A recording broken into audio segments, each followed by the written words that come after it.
Ich hab dich gerade geküsst. Irgendwie schon. Ja, keine Ahnung warum. Das ist bestimmt so ein Reflex, weil Dionysos knutsche ich auch immer ab. Du vergleichst mich mit einem Pferd? Der Yakamoto-Deal verschafft Lahnstein Enterprises endlich wieder Luft zum Atmen. Dieser Vertrag wird uns in den kommenden Jahren sämtliche Ressourcen kosten.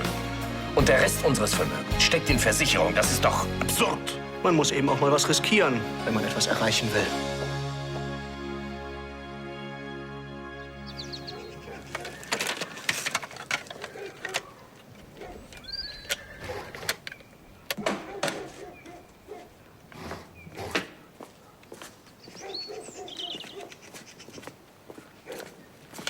Ey, das Teil funktioniert irgendwie nicht. Warum? Glaubst du nicht, dass du 100 Frauen beglückt hast? Ey, das stimmt. Ja, ja. Ja, fast.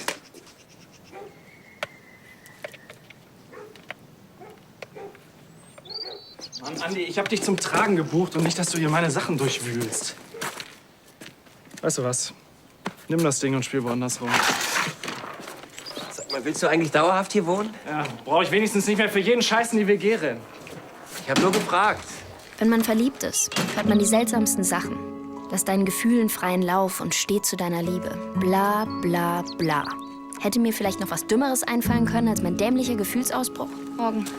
Hey. Morgen. Braucht ihr noch Hilfe? Spar dir lieber deine Kräfte. Dana hat gestern Hagen geküsst. Oh.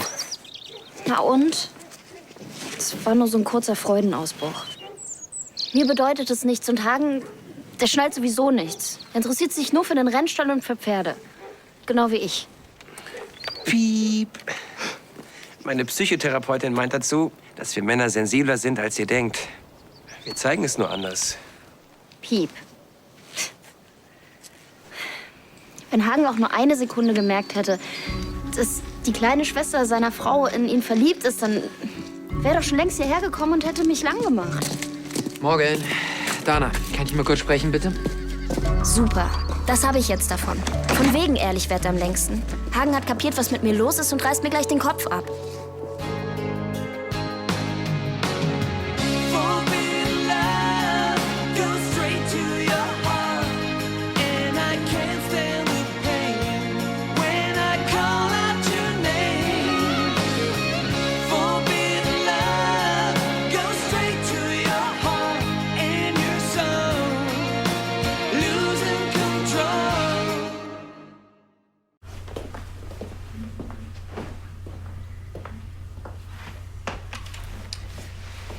Marlene ist ziemlich sauer, wie du dir wahrscheinlich denken kannst. Vor allem auf mich, aber auch auf dich. Du hast uns die Flitterwochen versaut. Ich wollte das nicht.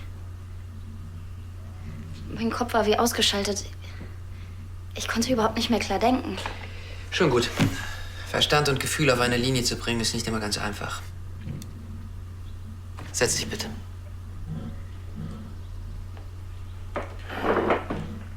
Hör zu. Ich habe in den letzten Stunden viel nachgedacht. Vor allem darüber, wie es mit uns weitergeht. Wie es mit uns weitergehen soll, wovon redest du? Als ich angefangen habe, den Rennstall aufzubauen, zusammen mit dir, da konnte ich nicht ahnen, wie die Dinge sich entwickeln würden. Was gestern passiert ist, Dana, ich wollte dich da nicht in irgendwas reinziehen. Aber jetzt müssen wir gemeinsam eine Lösung für das Problem finden. Das war doch nur so ein bisschen Wiedersehensfreude. Das hatte überhaupt nichts zu bedeuten. Für mich. Wovon zum Teufel redest du da? Ich rede davon, dass Lahnstein Enterprises sich ein hochdefizitäres Spielzeug leistet. Von dem nur einer was hat. Ja, der Rennstall ist Hagens Privatvergnügen, ein sehr teures Privatvergnügen. Er wirft nämlich bis heute 0 Gewinn ab. Und es ist noch nicht abzusehen, dass sich das in Zukunft mal ändert. Ich gebe zu, das momentane Soll ist besorgniserregend. Wir sind mit dem Yakamoto-Deal bereits ein hohes Risiko eingegangen. Ich finde, wir sollten darauf achten, dass zukünftige Projekte vor allem eines sind: gewinnorientiert. Die Anlage ist ein Fass ohne Boden. Und bis Dionysos Aussicht auf einen Sieg hat, das ist ein weiter Weg. Naja, ich dachte, du wolltest mir erzählen, dass... Wegen gestern. Weil ich dich geküsst habe. Ich dachte, das hätten wir geklärt, dass es im Überschwang passiert ist. Ja, genau. und dass ansonsten Dionysos das Vergnügen hat. Ja. Ich wollte ja nur nicht, dass Missverständnisse aufkommen. Um es noch mal klarzustellen, es geht um den Rennstall. Ich bin dir wirklich sehr dankbar, dass du mich angerufen hast. Sebastian und Tanja hätten meine Abwesenheit dazu genutzt, den Rennstall dicht zu machen. Es geht jetzt um alles, was wir uns aufgebaut haben. Um deinen und um meinen Job. Und um die Pferde. Können wir denn überhaupt noch was tun? Wir müssen das Derby gewinnen. Der Prestigegewinn für die Marke Lahnstein wäre unbezahlbar. Womit soll Hagen dieses Derby denn gewinnen? Er hat doch noch nicht mal einen Jockey, geschweige denn ein siegfähiges Pferd. Es gibt keinen Jockey, der sich so kurz vor dem Rennen auf ein unberechenbares Pferd setzt. Ich habe alles versucht. Ich habe ja auch noch ein paar Kontakte, die ich anrufen könnte. Vergiss es. Dafür haben wir gar keine Zeit. Außerdem habe ich aus der Sache was gelernt. Und mich darum für dich entschieden. Was? Ich soll das Derby auf Dionysos reiten? Ein kleines Mädchen ohne Erfahrung und ein debiles Pferd. Na, bravo. Dana Wolf hat die nötige Ausbildung, um an den Start zu gehen. Ludwig, das wäre ihr erstes Rennen in einer Profiliga. Hagen vertraut ihr. Und du vertraust mal wieder Hagen. Ich habe ihm ein Ultimatum gestellt. Bis zum Derby wird der Rennstall nicht verkauft.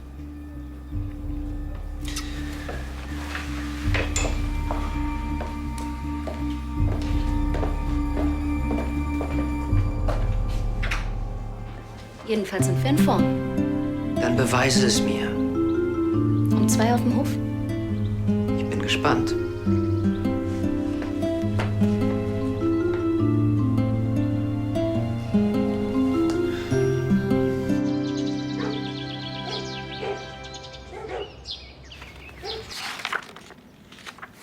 Hast du dir die Fragen mal durchgelesen? Das sind ja alles voll die Psychofragen. Das ist ein Fragenkatalog, der auf empirischen Erkenntnissen der Psychologie basiert. Hier zum Beispiel. Verwirklichen Sie Ihre sexuellen Wünsche mit Ihrem Partner? Das musst du mit auch beantworten oder bei Gelegenheit ohne. Naja, oder hier. Wie stark ist Ihr Wunsch, außerhalb des Schlafzimmers Sex zu haben? Zum Beispiel öffentliche Verkehrsmittel, Parks. Ich finde, das geht dir überhaupt nichts an. Deswegen ja auch der Fragebogen, damit das jeder erstmal mit sich selbst klärt. Von wegen, das liest du doch auch. Ja, weil es mich genauso betrifft wie dich. Andi, wenn nicht mal das klappt, wie soll das denn mit uns überhaupt hinhauen? Wir müssen ehrlich zueinander sein. Und der erste Schritt dazu ist, dass jeder die Dinge erstmal mit sich selbst klärt. Weil man sich selbst nicht belügt. Naja, ich schon. Jetzt denk nicht so viel darüber nach und beantworte die Fragen einfach aus dem Bauch heraus. Also ich werde meine eigenen Lügen auf jeden Fall gnadenlos aufdecken. Da verstehe ich keinen Spaß.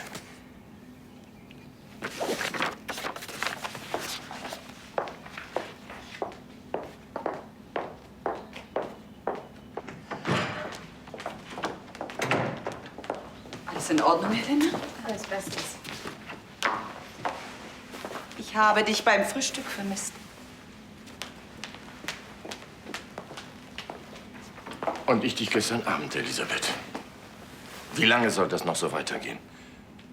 Es ist die 3. Nacht, die du im Gästezimmer verbringst. Ich brauche etwas Zeit zum Nachdenken. Ach, und das ist die Lösung? Dass wir jetzt getrennt leben? Ich wohne immer noch auf dem Schloss. Von getrennt leben kann keine Rede sein. Du weißt genau, was ich meine. Ich habe akzeptiert, dass die Firma bei dir an erster Stelle steht. Und habe versucht, dich zu unterstützen, soweit du mich gelassen hast. Und jetzt wird es dir zu viel? Nein.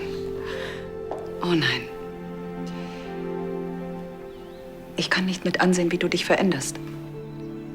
Wie du deine Ideale verrätst. Wie du dich immer mehr von dir selber entfernst. Ich war gezwungen, geschäftlich eine Kurskorrektur vorzunehmen. Du hast die Firma immer für die Familie geführt. Jetzt führst du sie gegen sie. Du lässt dich plötzlich auf Ansgars Niveau herab. Du benutzt Jessica Steele als Spitze. Ich habe dir erklärt, warum ich das tun musste. Du bist mir so fremd geworden, Ludwig. Das bist doch nicht mehr du. Und jetzt gibst du uns auf? Du hast dich aufgegeben. Und dagegen kann ich leider nichts tun.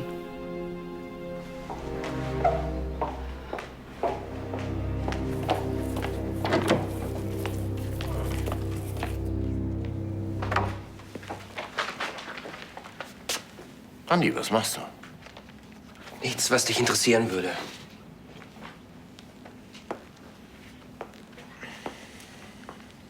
Ich weiß ja nicht, was vorgefallen ist, aber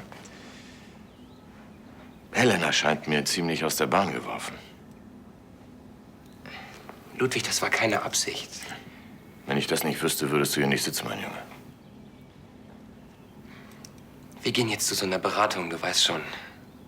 Wenn man mit dem Partner, naja, nicht mehr über alles reden kann. Eine Paartherapie. Irgendwie schon. Ich meine, es muss ja einen Grund geben, warum das nicht mehr so läuft.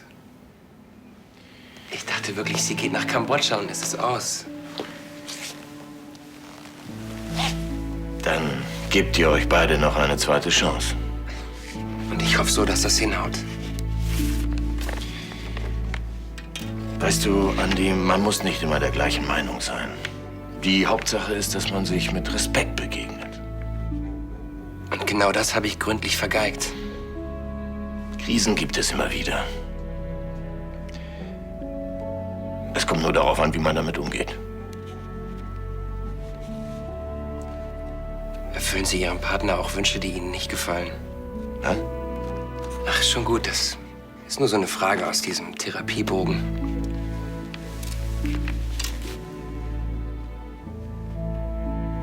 Klingt gar nicht so blöd. Frau Linse, es war lecker, wie immer. Warum hast du Hagen nicht einfach reden lassen? Er hat so ernst angefangen und dann auch noch so komische Pausen gemacht. Es geht ja auch um seinen Rennstall. Ich war halt nervös. Woher sollte ich denn wissen, dass er nur mit mir reden will, um mir eine Chance zu geben? Das ist so bescheuert. Und ich fange auch noch an, mich zu entschuldigen. Also spätestens jetzt wird er gemerkt haben, was mit mir los ist. Hallo. Was ist denn los mit dir, Schwesterchen? Muss ich mir Sorgen machen? Nein, Anna ist nur ein bisschen nervös, weil sie gleich Dionysos vor Hagen trainieren muss. Immer nur Pferde. Ich dachte wenigstens am Anfang unserer Ehe wäre ich das Wichtigste für Hagen. Im Moment geht es eben um alles. Wir müssen das Derby gewinnen, um den Rennstall zu retten. Du darfst Hagen nicht enttäuschen. Wo ist er denn eigentlich? Der ist noch in der Stadt was erledigen. Ah, okay. Dann tschüss. Ich habe langsam das Gefühl, dass jeder es eigentlich weiß. Weil es dick auf meiner Stirn geschrieben steht, ich bin in Hagen verknallt. Dana, ich glaube nicht, dass Sie wird mich hassen. Meine komplette Familie wird mich verstoßen. Ich werde meinen Job verlieren. Und ich hätte es auch noch verdient. Hagen gibt dir gerade die Chance, dich zu beweisen. Ich glaube nicht, dass er irgendwas gemerkt hat. Jetzt mach dich doch nicht so verrückt. Dana, das ist hier gerade die Chance deines Lebens. Als Jockey bei diesem Derby, davon hast du doch immer geträumt. Also, konzentrier dich jetzt einfach mal auf dich und auf Dionysos und sonst auf gar nichts, okay? Ich versuch's. Und jetzt ist erstmal was. Okay. Und nun die Frage aller Fragen. Das ist so bescheuert. Hast du meinen Joghurt heute Morgen gemobst, ja oder nein? Nein. Du schuldest mir 79 Cent. Und hilft dir das irgendwie bei deinem Therapiekram? Es gibt eben auch Menschen, die geben sich Mühe, an sich selbst zu arbeiten.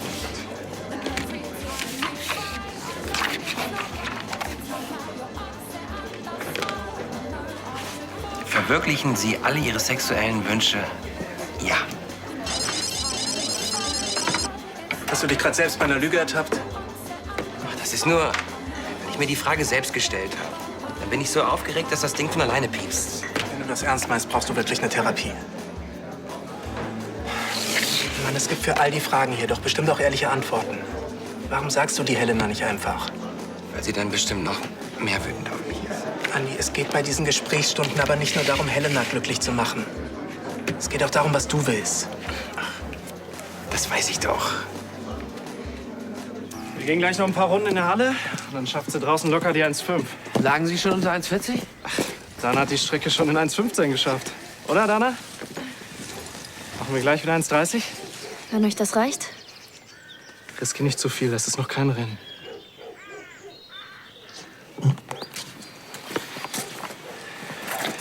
Alles in Ordnung bei dir? Wieso? Naja, ihr wirkt ein bisschen nervös. Es ist doch gut so. Die Anspannung vor dem Start ist völlig normal. Ganz ruhig, okay? Du hast leicht reden. Schließlich muss ich dir hier und heute beweisen, dass wir das packen. dir das Ganze nicht zu hart an. 1,30 reicht vollkommen aus. Das ist heute nicht deine letzte Chance. Okay. Bist du fertig? Ich gehe dann schon mal rüber zur Rennstrecke. Ach, und stell dir einfach vor, ich wäre nicht da. Hm? Weißt du, was das Gute am Rennsport ist? Es ist in wenigen Minuten vorbei. Und egal, wie es ausgeht, danach weiß man, wo man steht.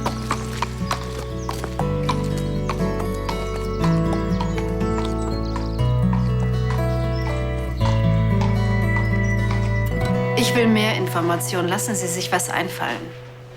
Aber der Rechner von Herrn von Lahnstein... Ich kann nicht versprechen, dass ich jedes Mal Zugang bekomme. Das ist riskant. Sie haben das Risiko auch nicht gescheut, als Sie bei uns spioniert haben, oder? Achten Sie auf die Namen Yakamoto und Boris Gudalev. Ich will alles wissen. Telefonate, Termine, E-Mail-Verkehr. Ich gebe mein Bestes.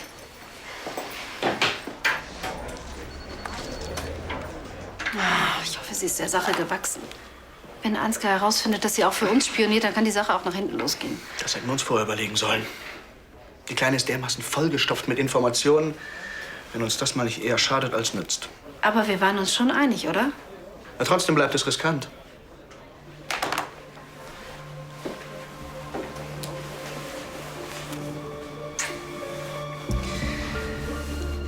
Ja. Ich finde ja auch, dass jedes Mittel recht ist, um zu verhindern, dass Ansgar hier das Ruder übernimmt. Oder dein Vater. Der wartet doch nur darauf, dass er alles an sich reißen kann. Ja, du doch auch. Ja. Die Firma war viel zu hoch an der Spitze, als dass sie jetzt so tief fallen soll. Ich werde es mit allen Mitteln verhindern.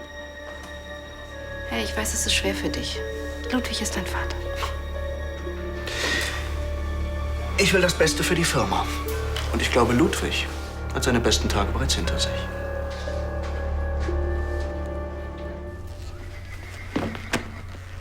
Liegt's an mir? Ich war nervös. Es ist vom Rennen ganz normal. Dafür bist du die Zeiten schon viel zu oft gelaufen. Ich weiß, dass ihr gut trainiert habt. Also woran lag es? Nichts, Aber was willst du eigentlich von mir? Ich hatte einfach nur einen schlechten Tag. Seit ich wieder aus Paris zurück bin, verhältst du dich mir gegenüber ziemlich merkwürdig. Unser Missverständnis heute Morgen. Das hatten wir doch schon geklärt. Und dann der Kuss. Ich habe gar nicht mehr daran gedacht. Aber du. Die Art und Weise, wie du mich umarmt hast, als ich zurückgekommen bin. Was willst du mir hier eigentlich unterstellen, dass ich in dich verliebt bin? Nur weil ich dir einmal im Überschwang um den Hals gefallen bin, so unwiderstehlich bist du auch nicht. Und überhaupt, wer hat denn hier wen versucht zu küssen in der Nacht vor seiner eigenen Hochzeit? Bitte was? Soll das jetzt etwa heißen, dass ich in dich? Die gemeinsame Stallwache, die Nacht vor der Hochzeit. Und dann schenkst du mir auch noch diesen falschen Diamanten. Welcher Mann schenkt einer Frau, von der er angeblich nichts will, einen Diamanten? Und welche Frau trägt ihn dann die ganze Zeit mit sich herum? Du versuchst doch nur von dir selbst abzulenken. Ich bin nicht in dich verliebt. Dann steht ja jetzt wohl Aussage gegen Aussage. Hey, störe ich euch? Ich wollte Christian bloß seinen Lügendetektor zurückbringen. Moment mal.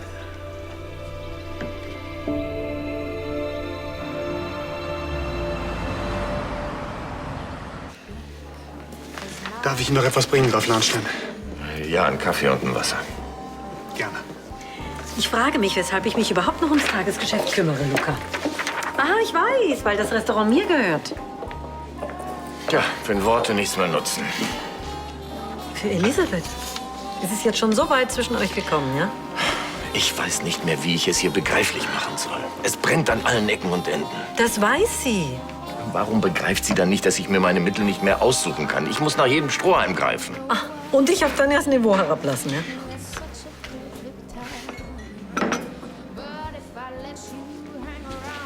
Königsbrunn. Enterprises. Jetzt müssen wir sogar noch den Wald verkaufen, den unsere Ahnen gepflanzt haben. Ja, und ihr pflanzt wieder Bäume, von denen eure Nachkommen profitieren werden. So ist das nun mal. Der Wald war immer unsere Sicherheit, die eiserne Reserve. So viele Bäume haben wir noch nie abgeholzt. Es ist sehr riskant. Ich habe Angst, Charlie,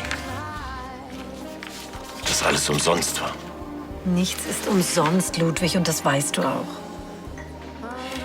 Gib mir den Brief. Ich sorge dafür, dass Elisabeth ihn bekommt. Hm?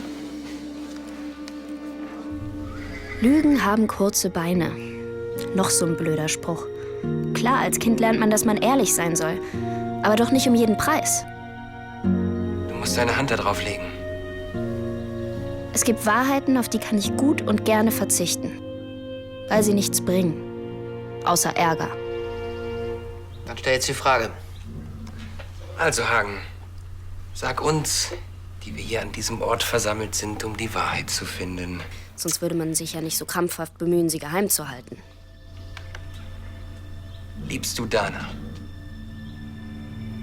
Nein.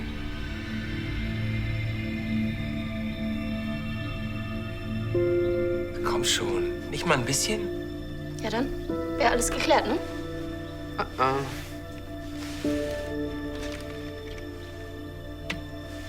Jetzt bist du dran. Lass doch den Quatsch. Auf den Stress hole ich uns jetzt erstmal was zu essen.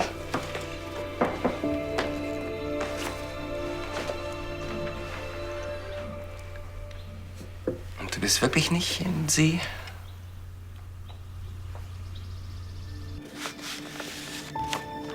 Wenn wir uns alle ständig nur die Wahrheit sagen würden, dann hätten wir bestimmt bald keine Freunde mehr. Wahrscheinlich auch keine Beziehungen. Denn wir könnten die Macken des anderen ja nicht länger schönreden. Bitte was? Die Wahrheit lässt uns verzweifeln. Und wir erkennen, dass wir weit davon entfernt sind, so zu leben, wie wir es eigentlich wollen. Er möchte sich versöhnen. Aber keinen Schritt auf mich zugehen.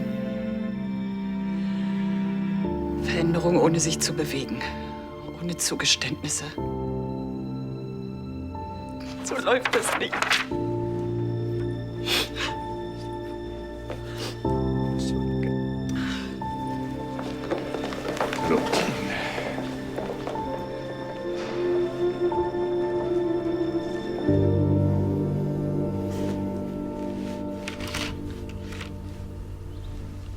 Wenn die Wahrheit einmal ausgesprochen wurde, dann kann man sie nicht mehr zurücknehmen.